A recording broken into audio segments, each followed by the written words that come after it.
Mga kababayan nating seniors, kung kayo ay 60 o 65 pataas at tumatanggap ng SSS pensyon, mayroon akong napakahalagang balita na kailangang marinig ninyo ngayong araw na ito.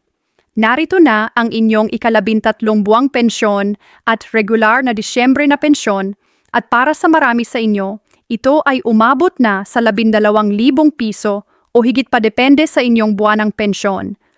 Ang SSS ay naglabas na ng mahigit 32 bilyon para sa 3.6 na milyon pensioners, at ang pinakamahalagang detalye dito ay ang pera ay nasa inyong ATM na simula pa noong Nobyembre 20. Ngunit bago kayo magmadali sa ATM, kailangan ninyong malaman kung kasama kayo sa first batch or second batch ng pagbabayad, kung paano siguruhing hindi kayo makakaligtaan, at ano ang mga dapat ninyong bantayan para sa susunod na taon dahil may malaking pagbabago na paparating sa 2025. Maraming senior citizens ang hindi alam na may kakaibang pattern ng SSS sa pagbabayad, at kung hindi ninyo ito maintindihan, maaari kayong maghintay ng walang dahilan o mas malala, mawala ng pera na dapat sa inyo.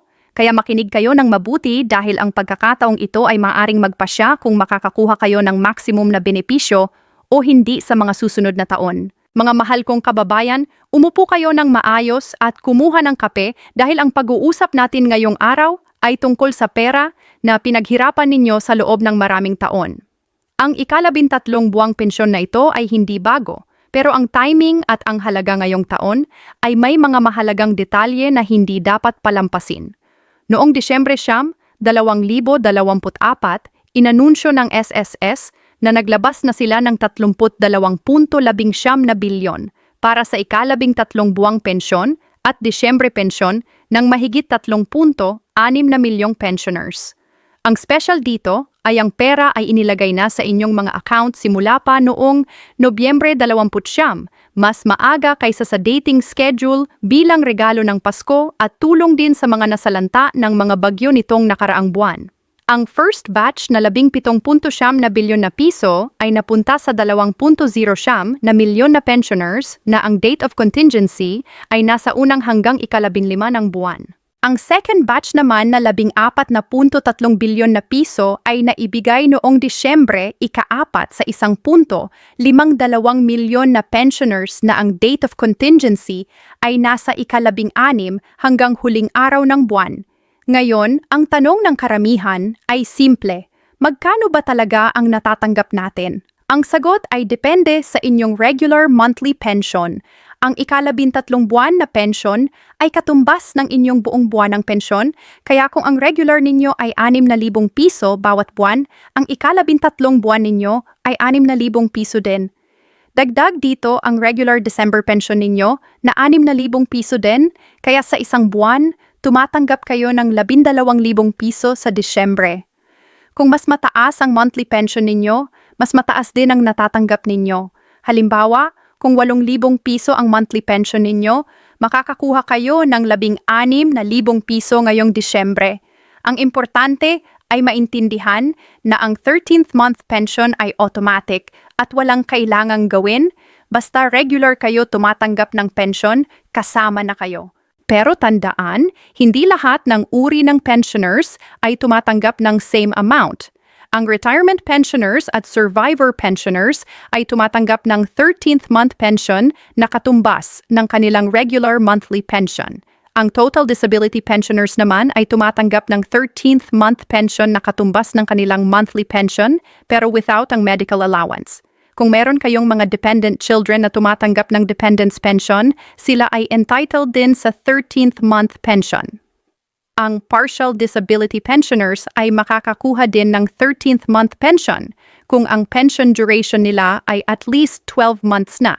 Kaya mahalagang malaman ninyo kung saang category kayo napapabilang para malaman ang exact amount na dapat ninyong matanggap. Ang pinakamahalagang tanong ngayon ay, nasa ATM na ba talaga ang pera? Para sa karamihan, ang sagot ay oo. Kung ang date of contingency ninyo ay within 1st to 15th ng buwan, dapat nasa account ninyo na ang pera simula Nobyembre 29. Kung naman ang date ninyo ay ika-16 hanggang katapusan ng buwan, dapat naroon na ito noong Disyembre 4. Pero mayroon ding mga special cases. Kung ang bank ninyo ay non-PESONet participating bank, ang pera ay dumating noong Disyembre 4 din. At kung tumatanggap kayo ng pensyon through checks na dinedeliver ng Philippine Postal Corporation, pinapabilis nila ang delivery pero maaaring mas mabagal pa rin kaysa sa ATM. Ang mga pensioners din na nag-avail ng advance 18 buwang pensyon para sa initial benefit ay nakatanggap ng ika-13 buwang pensyon noong Disyembre 4. Ngayon, maraming senior citizens ang nag-aalala kung tama ba ang amount na nakuha nila o baka may deductions. Kaya ito ang mga dapat ninyong bantayan. Una, kung may existing loan kayo sa SSS, maaaring may deductions depende sa payment schedule ninyo. Pangalawa, kung may dependent's pension na naudlot dahil nag-asawa o nagkatrabaho ang dependent, ang overpaid amount ay ibabawas sa monthly pension. Pangatlo, ang sickness benefits at partial disability benefits na overlapping ay maaaring may deduction din. Ang mahalagang gawin ay check ninyo ang ATM balance at ikumpara sa expected amount. Kung kulang, pumunta ka agad sa SSS branch ninyo at dalhin ang pension slip at valid ID para mag-inquire. Huwag hayaang lumipas ang maraming buwan bago magtanong dahil mas mahirap na itong ayusin pag matagal na. Pero heto ang mas exciting na balita para sa 2025. Noong Hulyo 2025, nag-approve ang Social Security Commission ng Historic Pension Reform Program na magsisimula ngayong Setyembre 2025. Ito ang first multi-year pension increase sa 68 taon ng SSS. Ang programa ay may structured 3-year increase para sa lahat ng pensioners. Para sa retirement at disability pensioners, ang pension increase ay approximately 33% after 3 years. Para naman sa death o survivor pensioners, ang increase ay approximately 16% after 3 years. Ang ibig sabihin, kung 6,000 piso ang pensyon ninyo ngayon, sa loob ng 3 taon, maaaring umabot ito ng around 8,000 piso, depende sa kategory ninyo. Ito ay malaking tulong, lalo na sa pagtaas ng presyo ng bilihin. Meron ding additional benefits na kailangang malaman. Noong Enero 2017, nag-start ang 1,000 pisong additional benefit on top ng monthly pension para sa lahat ng retirement pensioners. Kaya kung retirement pensioner kayo, dapat may dagdag na 1,000 piso sa base pension ninyo every month. Bukod dito, ang dependent children ninyo ay entitled sa 250 piso per month per child, maximum ng 5. Ang medical allowance para sa total disability pensioners ay separate din. Kaya importante na i-check ninyo kung nakukuha ninyo lahat ng benefits na ito. Maraming senior citizens ang hindi alam na entitled sila, kaya nawawala lang ang pera na dapat sa kanila. Tungkol naman sa tax, meron akong magandang balita. Ang SSS pension ay generally tax-exempt sa Pilipinas under the current tax laws. Ibig sabihin, ang buong amount na natatanggap ninyo ay sa inyo na, walang withholding tax. Pero kung meron kayong ibang source of income, aside from SSS pension, like rental income or business, yun ay taxable pa rin based sa tax bracket ninyo. Ang pension mismo ay protected. Ito ay malaking advantage kumpara sa regular employment income na may tax deductions. Kaya ang 12,000 piso na natatanggap ninyo ngayong Disyembre ay 12,000 piso talaga, walang bawas. Mayroon din akong mga practical na tips para sa inyong pakikitungo sa SSS office. Una, kung pupunta kayo ng SSS branch para mag-inquire, pumunta ng maaga sa umaga, mga 7:30 ng umaga, para hindi kayo mahaba ang pila. Pangalawa, dalhin lagi ang UMID card ninyo or valid government-issued ID plus pension ID kung mayroon. Pangatlo, kung may concern kayo tungkol sa pension amount or missing deposits, mag-request ng transaction history or detailed computation. Pang-apat, kung mahaba ang pila, subukan ninyong tumawag sa SSS hotline o mag-send ng inquiry through My SSS portal bago pumunta personally. Ang portal ay pwedeng gamitin para check ang pension status at download ng pension slip. At panglima, kung senior citizen na mahina na o may disability, mayroon silang priority lane kaya huwag mahiyang magtanong sa guard kung saan ito. Ang isa pang mahalagang bagay ay ang Annual Confirmation of Pensioners o ACOP. Ito ay requirement ng SSS para i-confirm na buhay pa kayo at qualified pa rin tumanggap ng pensyon. Karaniwang ginagawa ito once a year at kung hindi kayo mag-comply, maaaring masuspend ang pensyon ninyo. Para sa 2025, sinabi ng SSS na magkakaroon sila ng review ng guidelines lalo na para sa pensioners na 80 taong gulang at pataas para gawing mas madali ang process. Ang balak nila ay mag-conduct ng home visits sa mga pensioners na may difficulty pumunta ng office. Kaya kung kayo ay nasa ganitong sitwasyon, maghintay ng announcement mula sa SSS o magtanong sa branch kung paano ang proseso. Gusto ko ring pag-usapan ang mga common mistakes na ginagawa ng seniors na nagre-resulta sa pagkawala ng pera. Una, hindi nag-update ng bank account details. Kung nagsara o nagbago ang bank ninyo, kailangan ninyong mag-update sa SSS para hindi ma-hold ang pension. Pangalawa, hindi nagpapaalam kung may dependent na nag-asawa o nagkatrabaho na. Ito ay grounds para sa overpayment at ibabawas ito sa future pension ninyo. Pangatlo, hindi sinusundan ang ACOP schedule. 4 na buwan lang ang grace period, pagkatapos nun, suspended na ang pension. Pang-apat, hindi nag-iingat ng important documents. Kailangan ninyo ng copies ng birth certificate, marriage certificate, pension ID, and UMID card. And panglima, hindi nag-research tungkol sa updates. Ang SSS ay regular nag-a-announce ng bagong programs at benefits. Pero kung hindi kayo nag-aabang, maaari ninyong mapalampas. Ngayon, ito ang strategy para ma-maximize ang inyong retirement income. Una, kapag nakatanggap na kayo ng 13th month pension, huwag gastusin lahat kaagad. I-set aside ang kahit 20% para sa emergency fund o medical expenses. Pangalawa, kung mayroon kayong eligible dependents na hindi pa nakaregister, ayusin na ito para makakuha ng additional 250 piso per month per child. Pangatlo, kung kayo ay below 120 contributions pa lang at self-employed or voluntary member pa rin, consider na mag-contribute pa para mas mataas ang pension computation ninyo eventually. Pang-apat, i-enroll ang pension ninyo sa ATM ng participating bank para faster at safer ang transactions. At panglima, mag-attend ng SSS seminars o webinars tungkol sa benefits para laging updated kayo. Ang isa pang tip ay tungkol sa safety ng inyong ATM at pension. Maraming scammers ngayong panahon na nag-target ng seniors. Huwag kailanman ibigay ang ATM PIN ninyo sa kahit sino, kahit sinasabi nilang SSS employee sila. Ang SSS ay hindi kailanman magtatanong ng PIN. Pangalawa, kung may tumatawag at nagsasabi na may problema sa pensyon ninyo at kailangan ng personal information, huwag agad maniwala. Tumawag muna sa official SSS hotline para i-verify. Pangatlo, huwag magpakita ng malaking halaga ng pera sa public after mag-withdraw. Mag-withdraw ng kaunti lang kada transaction kung kinakailangan. At pang-apat, kung possible, may kasama kayong trusted family member pag nag-withdraw, lalo na kung malaki ang amount. Para sa mga may tanong tungkol sa GSIS, ang proseso ay medyo similar pero may differences. Ang GSIS ay para sa government employees at ang pension increase procedures nila ay based sa GSIS board approval.